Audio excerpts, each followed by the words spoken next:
Hi all, welcome to the drive review of Volvo XC60 B5 all-wheel drive variant. This car over here do come with a 2-liter 4-cylinder turbocharged petrol engine, and it is also equipped with mild hybrid technology. The maximum output of this engine is 250 HP and 360 Nm of torque. This engine is mated to an 8-speed torque converter automatic unit, and later it drives through all the four wheels, which is basically an all-wheel drive car. Today we are going to drive this car in some normal highways, do some hilly road drives, some acceleration, deceleration, and we are going to do a little bit of off-roading also. So let's first do some highway runs. Over here I am going to go above 80 km per hour, and as you can see the vehicle is pretty stable. Even though there are a lot of undulations on this highway, I was able to drive it steady and it was giving me a lot of confidence to accelerate even in the corners. As you can see here, the vehicle was pretty stable in the corners. Right after this corner, you can see that there are two vehicles in front of me and I am going to overtake them through the left lane. Surprisingly, there was a ambulance in front of me, but instead of pulling back, I was confident enough to accelerate and take further. So that's the kind of acceleration and the stability this vehicle offers. And now let's also try how stable it is in a corner. Not with just our hands. I'm going to take the hands of the wheel to check the lane keep assist also of this car. So as you can see here, I am not that confident to take my hands off the steering wheel due to our highway conditions. But still, as you can see, at around 80 to 90 kilometers per hour in a corner, the vehicle was holding the lane and it was pretty stable. It was not making me feel nervous. And let's also try some in-gear accelerations over here. Let's try it for a 70 to 100.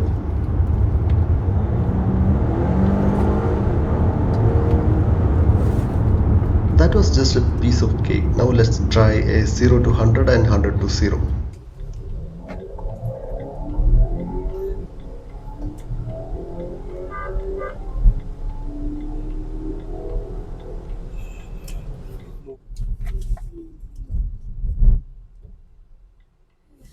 The acceleration and decelerations were amazing. Now let's try some hill driving. This is just to show that how good this vehicle is when it comes to accelerations that are at constant rate. So over here this torque converter unit as well as this 360 Nm is going to play the role. As you can see here, I am just accelerating after a stop and the vehicle was able to pick it without any hesitation. It was able to keep a constant speed and it was not confused between gears also. And the torque converter unit was not unexpectedly shifting gears as I was going down the hill also.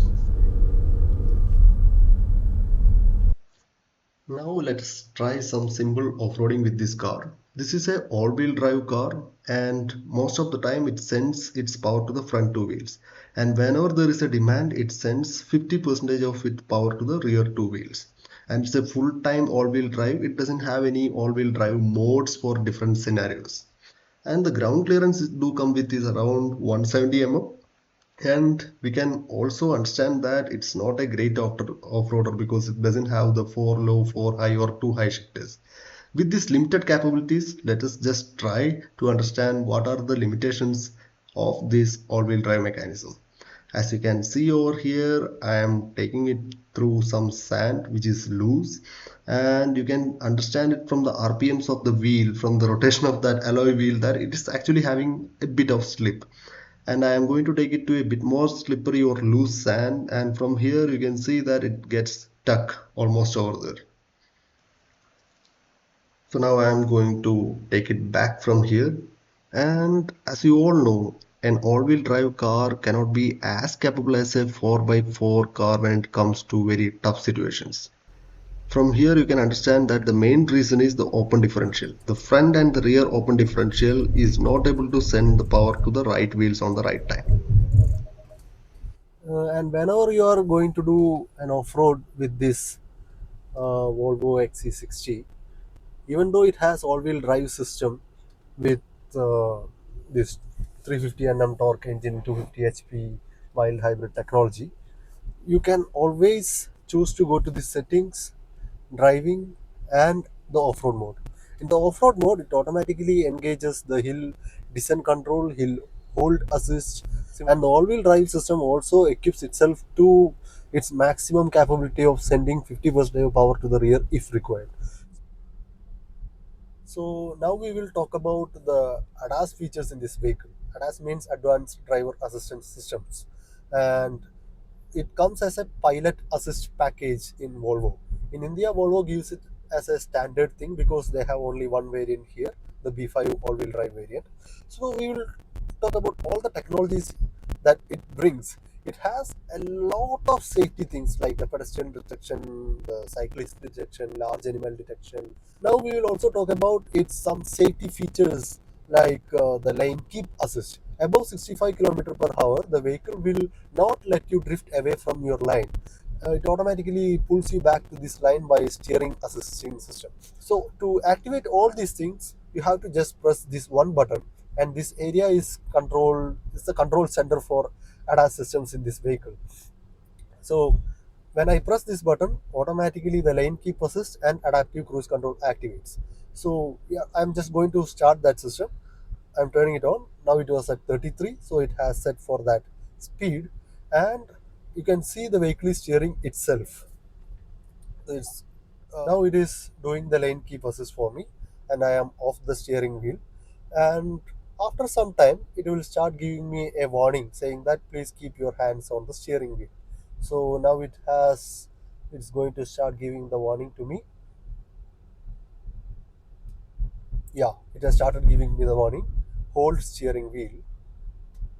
Next thing it is going to do is a proper warning. Hold steering wheel in red condition. And now, after some more time, if I'm not going to put my hand on the steering wheel, it has said that pilot assist cancelled, resume active driving, emergency stop assist is activated. It goes for a complete emergency stop activation, and then it blinks the hazardous lights. This is for a safety condition because sometimes when you are driving, if you lose your consciousness or if you are a patient who are suffering from some heart conditions or something, uh, in case if you are unfortunately not able to drive properly, you are not able to take control of the steering, the vehicle will, keeping the steering keep assist on, will go for a complete stop, turn on the hazard signals, give the surrounding a warning saying that there is something wrong with this vehicle, and I believe it can also connect to SOS services to give the uh, people an attention that there is something wrong with the vehicle. Now we will talk about the adaptive cruise control of this vehicle. I'm going to set the speed to 50 now, and it is going to accelerate. It is also going to give the lane keep assist for me, and now as you can see it has accelerated to 50, but there is a vehicle in front of me, hence it automatically braked, and even though the set speed is 50, now it is going at 25, 28, 30. It depends on the speed of the vehicle in front, and if the front vehicle goes for a complete stop, this guy is also going for a complete stop. But if I want to increase the safe distance from the front vehicle, I can always increase that by pressing this button, and now it just increases the distance between the front vehicle and this vehicle. And as you can see, and the when the wow, great, when that auto changes the lane, this guy is automatically going for a speed, and it went to 50 kilometer per hour. Another interesting feature is in adaptive cruise control, if the traffic is going for a complete stop, this vehicle will also stop, and that was for a short moment. Then this guy will start accelerating from 0 to your set speed with lane keep assist with adaptive cruise control. But if the stop in that signal or in that traffic was for a longer time, then the system goes for a sleep, and if you have to start it again, all you have to do is give a gentle tap on your accelerator. Immediately the system turns on, takes control of the adaptive cruise control, acceleration, lane keep assist, etc. Now let's look at the full LED headlight setup of this car. It's very bright and it's very impressive, and it do come with a lot of cool features.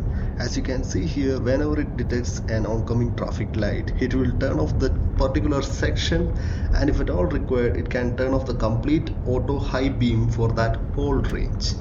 And As you can see here, it can also take a turn, which means that headlight alone takes a turn much before you as it detects the lane as per your steering angles up to 15 degrees. And as you can see here, not just to the oncoming traffic, if there is a vehicle in your lane which is going in front of you, it can even take that particular area's light off so that they don't get dazzled by the light from their behind, which is reflected to their eyes through their rear view mirror. Wiper controls comes on the right side knob, and the light controls comes on the left side knob. It's because a European standard vehicle, and Europeans usually have this left side drive vehicle, hence they have their left indicator or right indicator systems on their left hand and wiping system on the right hand. The reason why European standard vehicles have their indicator system on the left knob is whenever you are driving, most of the time when your left hand side drive vehicle, you have to use your right hand to shift the gears. So most of the activity that you are going to do is turning. So in that case, if you want to turn on the turn signals, your left hand should be free and right hand is doing the gear job. At the same time, in India, you are supposed to get the indicators on the right, and because your gear is on the left. But since these vehicles are imported or CKD or CBU, um, they come with this system made which is for again Europe, but other systems just change the layout over here in India. So when we come to this wiper knob control over here, you can see a magical trick over here. When I am turning on this wiping system, you would have noticed that the spray didn't come first, and the wiper then cleared it off. It was basically the water nozzle is fitted onto the wiper itself. So as it goes, it will spray the water, and when it goes back, it will take the water away. This is a safety feature rather than a luxury feature because it doesn't make you blind for some time actually. So my take on this car is this is for those who want to prioritize safety over everything else. And presently it is costing around 68 lakhs showroom in India. And when you compare with the competition, there are other cars like Benz GLC, BMW X3, or Audi Q5, or even do Lexus have some vehicles, or Range Rover Evoque is there.